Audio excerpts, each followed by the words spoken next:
आइए हम अब ये जानें कि लर्निंग डिसेबिलिटीज़ के साइंस और सिम्पटम्स क्या हैं, मतलब इसके लक्षण क्या हैं। हमें कैसे मालूम होगा कि हमारा बच्चा जो है उसमें ये साइंस हैं और हमें क्या करना होगा। तो सबसे पहले जब हमारा बच्चा छोटा होता है, अगर हम छोटे बच्चे में ये साइंस देखें तो हमें ये जान लेना चाहिए कि हमारे बच्चे को हम अगर अब नहीं समझेंगे तो हो सकता है आगे चल के बड़ी क्लास में उसको बहुत सारे प्रॉब्लम्स हों। तो छोटी उम्र में, छोटी मेरा उम्र से मेरा मतलब है कि प्राइमरी में, प्री प्राइमरी और प्राइमरी में, कि जब बच्चा प्री प्राइमरी होता है, जब नर्सरी जाता है, तो वो अक्सर देखते हैं, हम कई पेरेंट्स देखते हैं कि वो अपने जब बटन लगाता है तो उसके बटन उसके शर्ट के बटन्स ऊपर नीचे होते हैं। और वो अपने जब जूते पहनता है तो वो लेफ़्ट का जूता जो है वो राइट में पहनता है। और जब चलता फिरता है तो बार-बार टकराता है चीज़ों से।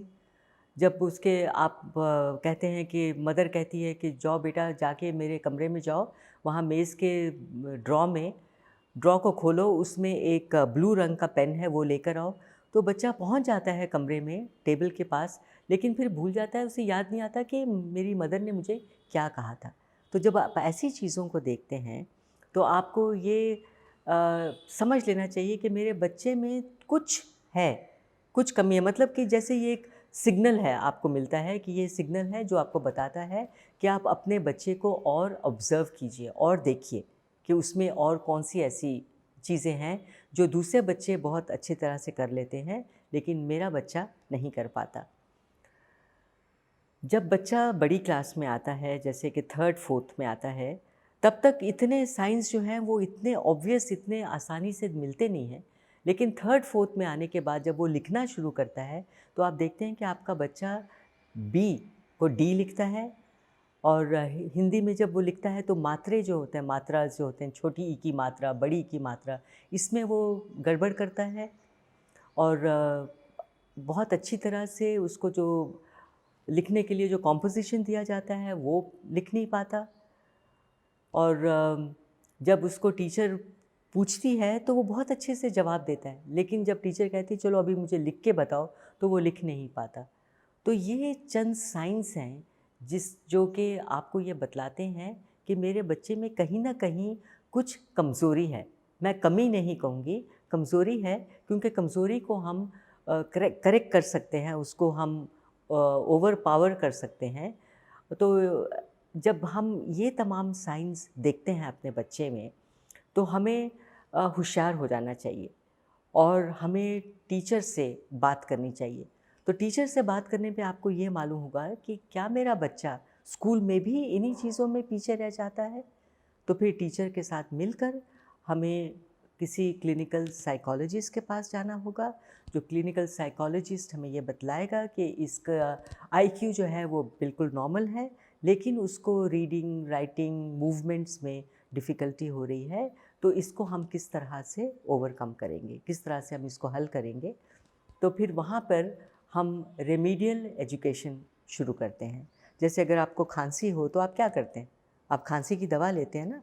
तो अगर आपके बच्चे में कोई कमज़ोरी है, उसको रीडिंग, राइटिंग में कमज़ोरी हो रही है, तो फिर वो साइन देखने के बाद हम उसको इस तरह से पढ़ाएँगे, ऐसे रेमेडियल टीचर के पास लेके जाएँगे, जो उसको बतलाएगा कि तुम किस तरह से रीडिंग कर सकते हो, किस तरह से तुम ये सीखोगे कि तुम्हें अपने आप को किस तरह से पेपर पे समझाना है, किस तरह से तुम्हें एक कॉम्पोज़िशन लिखना है या कोई मज़मून लिखना है, लेख जिसे कहते हैं, लेख लिखना है।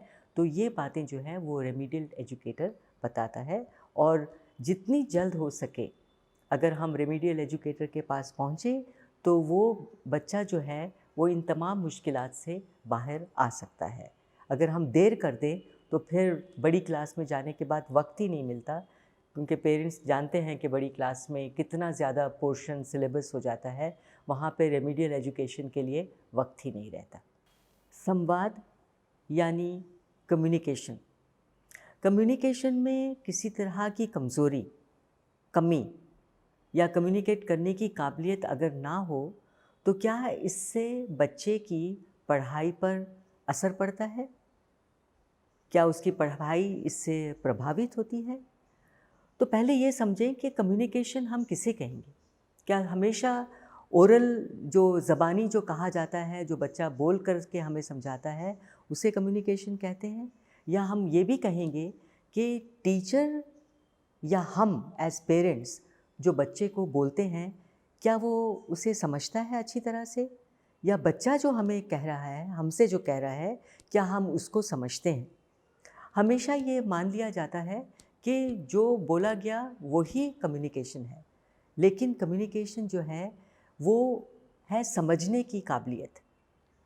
तो कम्युनिकेशन लिखकर भी होता है, कम्युनिकेशन हमारे जेस्चर्स जिसे हम कहते हैं, हम अपने बॉडी लैंग्वेज से, हम अपने हाथों से हम किसी कुछ बात को एक्सप्लेन करते हैं। कितनी बार होता है कि हम देखते हैं कि कोई हम भी जब बात करते हैं बच्चे से तो हमारा हाथ एक तरह से हरकत करता है, तो हम बच्चे को समझाने की कोशिश करते हैं। तो ये तमाम चीज़ें जो हैं, ये कम्युनिकेशन में आ जाती हैं।